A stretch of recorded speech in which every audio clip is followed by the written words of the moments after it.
For many of us, the COVID-19 pandemic resulted in a shift to a more sedentary lifestyle, raising alarm bells for health experts. According to the World Health Organization, 1 in 4 adults are not getting enough physical activity. But some technologies have emerged to combat the trend and motivate more people to stay active by making our workouts more interactive. Feel that energy? The technology really allows you to feel like you are live with your instructor. Transporting us to new worlds. It is as cool as it sounds, I promise. It's so fun. Empowering us with data on our performance. The possibilities are really exciting for us. And enabling greater convenience than ever before. COVID just caused a huge growth in digital fitness. Join me as we take a look at the technologies that could shape the future of fitness and sport. I'm Christy Lou Stout, and this is Tech for Good.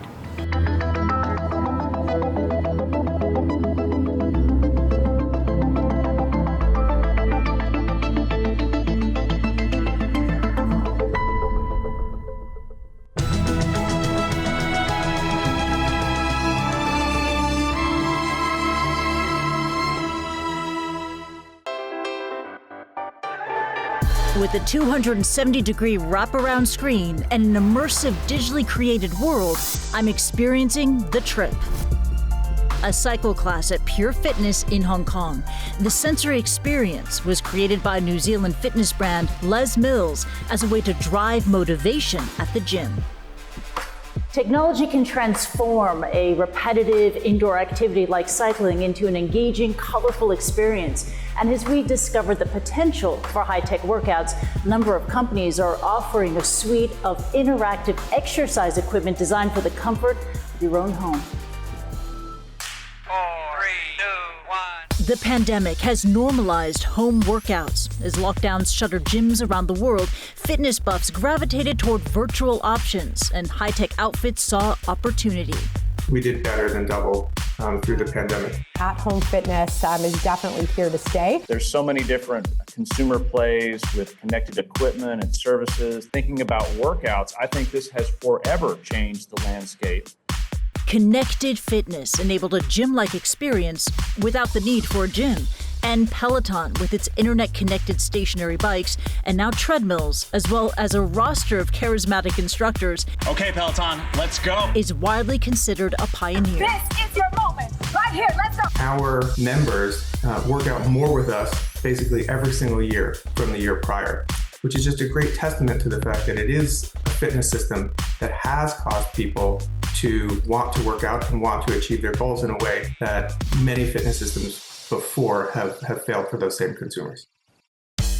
Billing itself as a technology, media, as well as fitness company, Peloton says it has 5.9 million members and 8,000 employees. Welcome to my house. Our instructors spend every single day honing their craft to be able to better connect with their members. Focus, mindful. To ensure that their classes are meeting the needs of our members, are causing our members to want to come back. And I think that's just a very positive cycle. I think everything about that is incredibly positive. Canadian athleisure brand Lululemon also realized the potential for at-home workouts powered by technology. In 2020, Lululemon acquired a fitness technology startup called Mirror for $500 million US. Why did you decide to venture into the tech space? There was no more relevant time than in 2020 during the pandemic, where health and fitness really became such a priority for most people across the globe. And our insights really tell us that this priority is not going to go away. Celeste Burgoyne is the president of the Americas and global guest innovation at Lululemon. She says the Mirror platform is about bringing the studio experience into the home with a library of live streams and on-demand classes. Mirror is a seamless experience. It looks beautiful in a home, and in 2 seconds it turns into an all-inclusive fitness experience. The subscription-based Mirror comes equipped with a built-in camera, speakers, and a 40-inch HD display. Feel that energy? When you're working out at home on the Mirror, it really feels like you're definitely not alone. Now, the Mirror itself doesn't come cheap. It costs about $1,500 US, and then you have the monthly subscription fee on top of that. So how do you convince people to go for it, to make that investment and to buy a mirror? We feel really good that for people who are looking for that elevated at-home experience, Mirror is really a great option.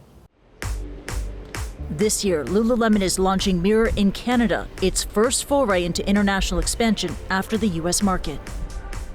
The company is also rolling out a new line of weights that are aimed at personalizing the workout experience. The connected weights will be connected to Mirror. They will show reps. They will also recommend different weights based on your fitness goals and how you're currently doing within your fitness routine. Seoul-based 10-Gram Factory is another player in the smart fitness space with its LED-embedded smart rope. The problem that we saw with traditional jump ropes was that it's very tiresome to actually keep counting. So we thought, why don't we embed the LEDs inside the rope so that it would flash lights in midair for you when you're jumping and actually display the jump counts for you. And with its live broadcasts from waterways around the world, Hydro is a rowing machine that seeks to simulate the real thing. Hydro has some patented technology, so we use 2 electromagnets and an algorithm. So there's a little computer that lives inside the Hydro, and it recreates the exact feeling of being out on the water. A former U.S. national team rowing coach, Bruce Smith, said he started Hydro as a way to counter the sport's elitist stereotype and improve access to the exercise. I want to see more out of you. I know you got it. Come on. Woo! People feel more and more alienated, and the couch wins more and more. And you see it in the statistics around health and obesity. So removing barriers so that people have the opportunity to exercise and providing that little bit of extra motivation and also that human connection. It's something that just wasn't possible even, 5 or 6 years ago. Whether it takes the form of a mirror, a bike, or a jump rope, technology offers us a vision of staying active that is frictionless and ever connected. Some, however, cite safety concerns as well as fears that this type of tech may be drawing us away from real-life interactions. Do you think this is more than just a passing trend, that this is something that is here to stay? We really see kind of this hybrid trend where at home will continue to be a huge part of our consumers' fitness goals.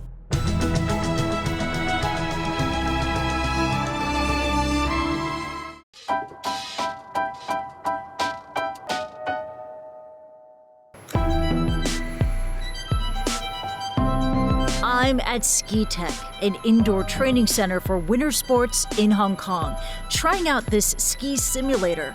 Sensors track my motion, software recreates snow conditions, and a panoramic screen transports me to snowy mountains.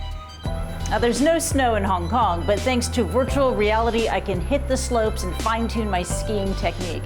And for some entrepreneurs, virtual and augmented realities define the next generation of fitness and sports.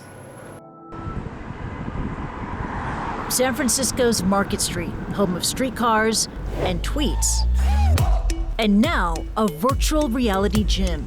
At Black Box VR, opened in 2019, your body transforms into a controller, and real-world exercises are flashy attacks in a virtual battleground.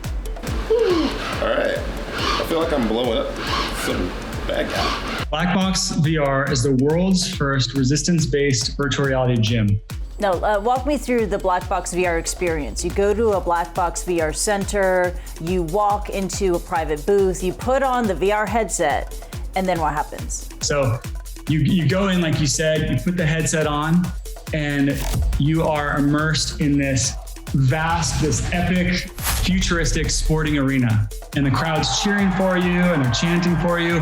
We actually have what we call a dynamic resistance machine that is mapped to the virtual reality space. You start to do chest press, shoulder press, back row, all these different compound fitness movements. And as you're doing those movements, you're actually shooting a fire beam or an ice shard and creating these epic attacks against your opponent.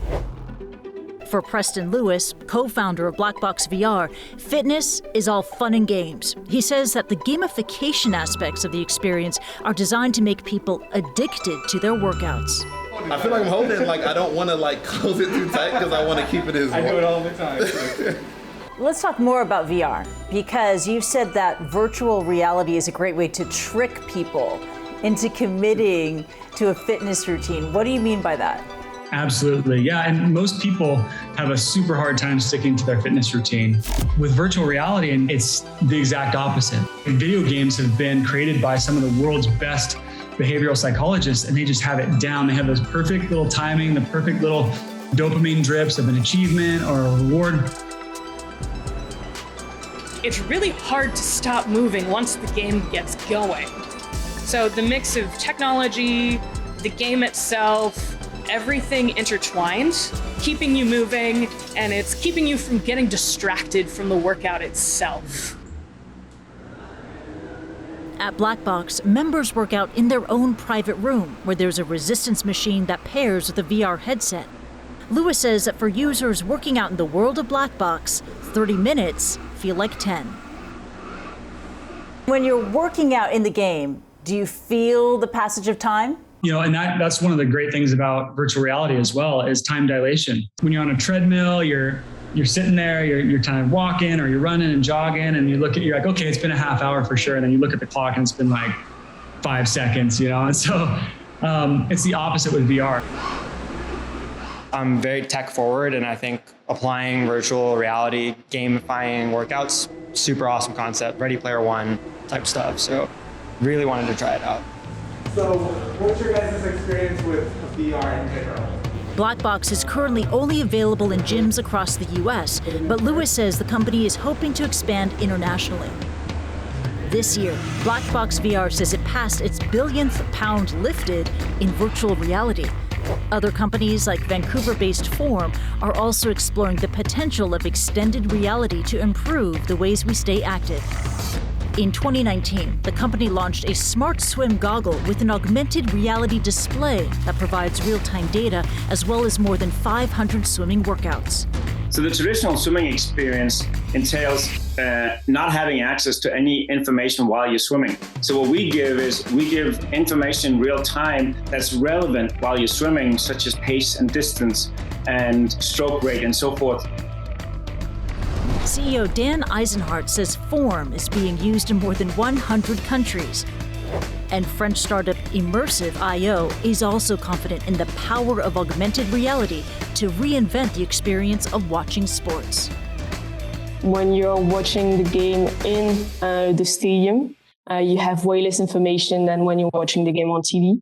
So with augmented reality, we're able to bring back this information for the fans in the stands, and they are able to overlay it directly on the pitch so that they get all the information when they want it and in their field of vision. I do believe that, especially in sports, there is a place for augmented reality to be able to provide that seamless real-time experience. And it won't be just about tracking what we're doing. I think the future is going to be more about leading, showing us how we can improve, how we can do better. All these new tools are coming out and all this investment money is going into this technology. I think it's inevitable. It's because it's fun. It's because people can actually stick to it and they can actually adhere to things that are fun versus painful and boring.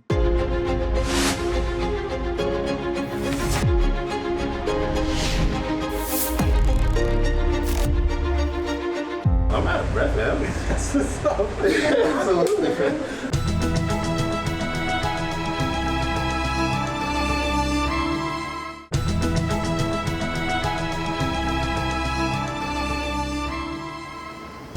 On this soccer field in Hong Kong, it's another day of training for Kitchee SC, a professional team that competes in the Hong Kong Premier League.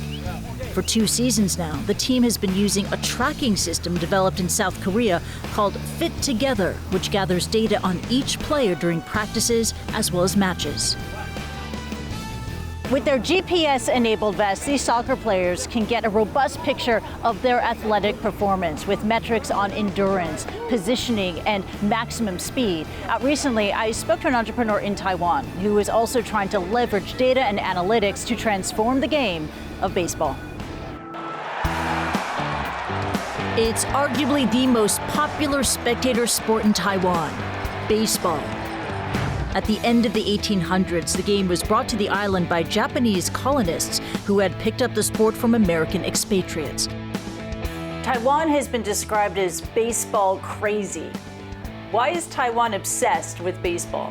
Taiwanese people are crazy about baseball because it's a sport with strategy, and our players are quite good at it. I'm touching base with Lin Qinglun, the CEO of JingleTech, a sports tech company that earlier this year unveiled Strike, billed as the world's first smart baseball. Based in the Taiwanese city of Tainan, Lin says that his technology can empower coaches and athletes with data to optimize their training. Jinglun, could you pick up the Strike baseball and show it to me? It looks like a normal baseball, but what kind of technology is inside the Strike baseball? We inserted a chip into the baseball and we wanted it to be used consistently, so we also installed wireless charging. This ball can be pitched 3,000 times at 130 kilometers an hour, and it will be fine. The baseball is outfitted with precision sensors that can dissect a split-second throw with information including the ball's spin rate, velocity, and trajectory. You're collecting a lot of data from baseball players, but how does more data help baseball players take the game to the next level? Pitching takes a lot of energy, and there's a limit to how many pitches one can make, so we can check how tired a player is from this technology. We can also help a pitcher get better by giving them details, like the rotational axis of the pitch. Coaches can monitor the progress of the players and check if the player's condition stays the same before a game and during practices. This year, JingleTech announced that it was moving into mass production. Lin says that his company has sold 10,000 Strike baseballs so far in markets like Japan, South Korea, and the United States. How do you hope your technology will transform baseball? We think these technologies will start gaining popularity. Everyone should have the ability to access data. When you have such data, you can make more changes to the way you play the sport. We always want to find a solution that really works for the mass market. Launched in 2019 by former tennis professionals, the Wingfield Box is another high-tech bid on the future of sports. As soon as you transformed your court into a smart and connected tennis court, the players could get access to all of the same data that currently only the professional players have access to. Data like stroke speed, shot types, and ball impact location are collected by the internet-connected NetPost. In tennis, compared to other sports, it's quite difficult to see improvement and make improvement visible. We make these little steps of improvement trackable, which at the end of the day gives a huge motivation boost for the players. Wingfield CEO Mike Berlaga says the company is operating in 10 countries with more than 200 connected courts in its home country, Germany. Tennis and sport as it is per se is already for the good of society, and we're trying to enable more people in the world to enjoy the thing that we at Wingfield love the most, which is tennis.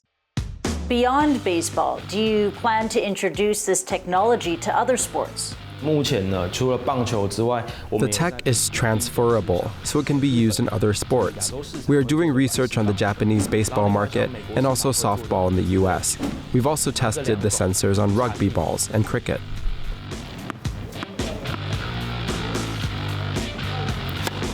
Whether it's on a tennis court or a baseball field, Lin believes that data and analytics can be leveraged to help make an athlete's performance pitch perfect.